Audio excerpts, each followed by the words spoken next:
Hello everyone, this is Dr. Baker, and this will be notes for Module 3B for the course MAT0022.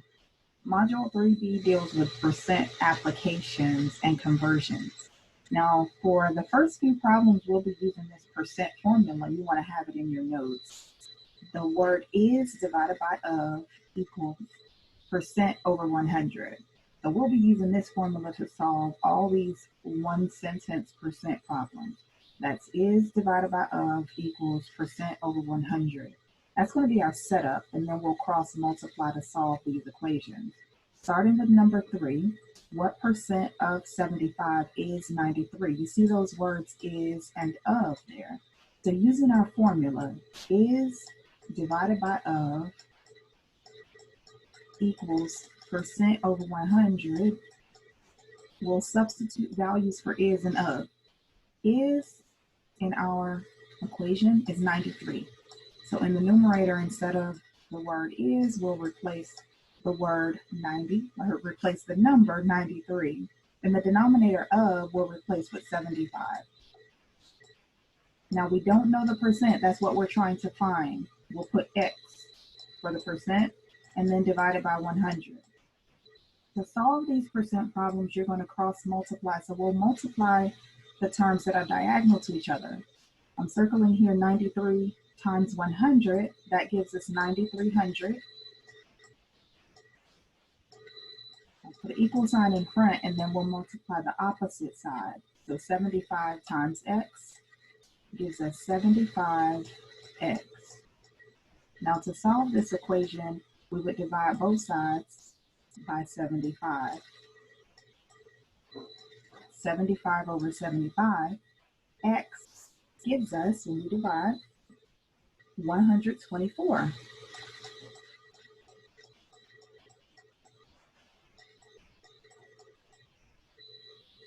So the answer to the question for number 3, what percent of 75 is 93, is 124%. Now let's look at number 5. Translate to an equation and solve. Let X be the unknown number. 150% of what number is 27? So using our percent formula again, 150 is the percent. So in our formula, remember the formula is divided by of equals percent over 100. Now in our formula where the percent symbol is, we'll replace that with 150. So we'll have 150 divided by 100 on the right side equals.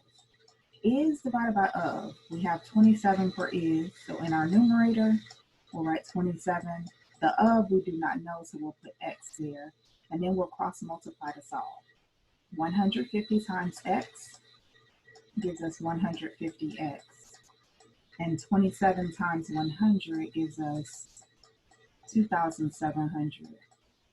We'll divide both sides of the equation by 150, right? 150 will cancel here to get X. So 2,700 divided by 150 gives us 18. And that's our answer for number 5, 18. Now let's look at number 7. 0.5 is 10% of what number? This time our percent is 10. So in our formula, we'll put 10 over 100 on the right side of the equation. On the left side, 0.5 is the is. So in the numerator, we'll have 0.5, and the denominator will have X. And then we'll cross multiply to solve here. So X times 10 gives us 10X equals 0.5 times 100. That's just 1/2 of 100. That gives us 50. We'll divide both sides of the equation by 10.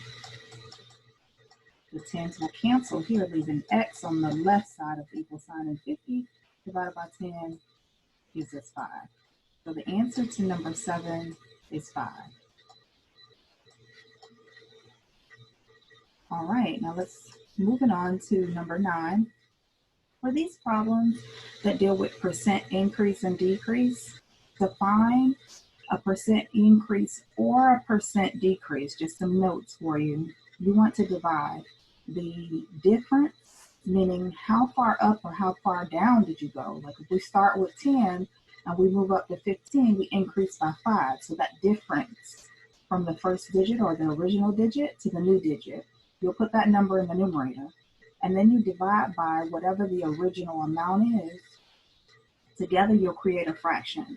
When you divide that fraction, you'll get a decimal. You'll take that decimal and multiply it by 100. And that's how you get the percent increase. So for number 9, we're asked to find the amount of the increase. So how far of a difference did we go? If we started with 200 and our new amount was 280, what is that difference? We went up by 80. So the amount of the increase is 80. Now the percent increase, we're going to apply these steps. That difference, in this case is 80. It went from 200 to 280. So in the numerator, we should have 80. In the denominator, what is our original amount? Original amount for number 9 is 200. So we'll put 200 in the denominator. We're going to divide this to get a decimal. And then we'll take that decimal and multiply by 100. So 80, once we take our 80 and divide by 200, we'll get 0.4. And 0.4, we're now going to multiply by 100. 0.4 times 100, that will give us 40. This is our answer. It's a 40% increase for number 9. All right, let's look at number 12. The purchase price of a camcorder is $782. What is the total price if the sales tax rate is 9.5% or 9.5%? Now, first of all, I wanted to show you here that anytime you're working with these percents and then trying to incorporate it into one of these formulas or equations, you have to convert the percent to a decimal. And we learn how to convert percents to decimals. You just move your decimal point 2 places to the left. If we take that decimal point from where it is between 9 and 5 and move it 1, 2 places to the left, that leaves us with 0.095. The same thing here for number 13, that's 6.9%. If we take that decimal point and move it 1, 2 places to the left, that leaves us with 0.069. Now, to solve the question for number 12, it says the purchase price is $782. The total price we're trying to find, and our sales tax rate is 9.5%. So I wrote 2 formulas up here, one for sale price, one for total price. We'll deal with the total price. To find the total price, you take whatever your original price is and add the sales tax. So in this case, we don't know what the total price is, right? That's what we're trying to find. But we know what the purchase price was. So the purchase price is what's on the sticker before you add the tax. That will be our original price. In this case, it's $782 plus the tax rate. And our tax rate was 9.5%, but remember we got to change it to a decimal, so it's 0.095. All right, 0.095. Now we still have to take that tax rate and multiply it by the price on the sticker. So times, we have to take that 0.095 and multiply it times 782. All right, now we want to simplify. We'll go ahead and deal with our sales tax and the price in parentheses first. Now 0.95 times 782, you should get 74.29. And now all we got to do is add in order to get our total price. We'll add 782 plus 74.29 together to get the total price we got to pay, which is $856.29. So for number 12, the answer is $856.29. That's our total price. Now let's look at number 13. For number 13, you're asked, Part A, what is the purchase price of a table saw before the taxes if the sales tax rate is 6.9%? And letter B, we're finding the total price of the table saw. Now for Part A, to get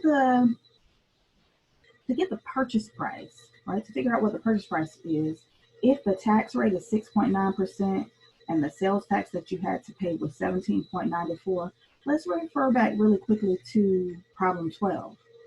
To get the tax, we took the original amount, which was $782, and we multiplied it times the tax rate. That's exactly what you would do here, right? To get that purchase price, we want to think about what we're working with here.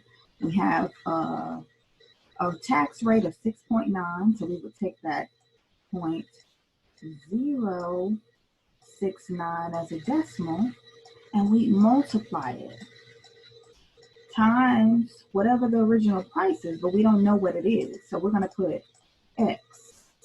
So that's 0.069 times X, or 0.069X. Now, when we multiply these together, what we get is the tax rate. Now, our tax was given to us. It's $17.94. So this value we get when we multiply 0.069 times X, it should be 17.94.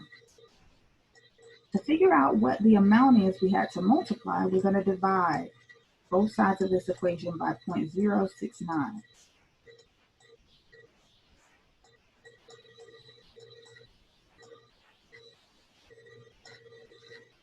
That's 0.069.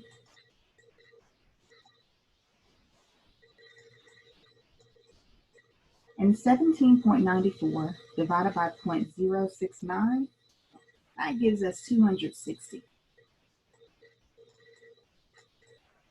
All right, the 0.069 will cancel, so X, the purchase price, is 260. Now that's the price before taxes. Part B wants to know the total price, meaning what's the price after tax. So we'll take the 260 and then add the tax. It's given to us right here, 17.94. And 260 plus 17.94 will give us $277.94 as the total price. So 260 for Part A, 277.94 for Part B. Now let's look at number 16. We're converting 44 feet to yards and feet. So I wrote this conversion here. 1 yard is equal to 3 feet. So if 1 yard is equal to 3 feet, and I have 44 feet, I'm trying to figure out how many yards would that be. I've basically got to figure out how many threes are there in 44. So we would have to divide 3 into 44. So 3 goes into 4 one time. 4 minus 3 will give us 1. We'll carry down the 4. 3 goes into 14 4 times. 3 times 4 gives us 12. We'll subtract. We have a remainder of 2. So this 14, that's how many times 3 can be divided evenly into 44. So that's how many yards we get. Remember, every set of 3 is going to be 1 yard, so that's 14 yards. And then our remainder, the remainder was 2. That remainder we will put here. That's how many feet we have left over. So 14 yards and 2 feet. And that's the last problem from Module 3B. We'll end here.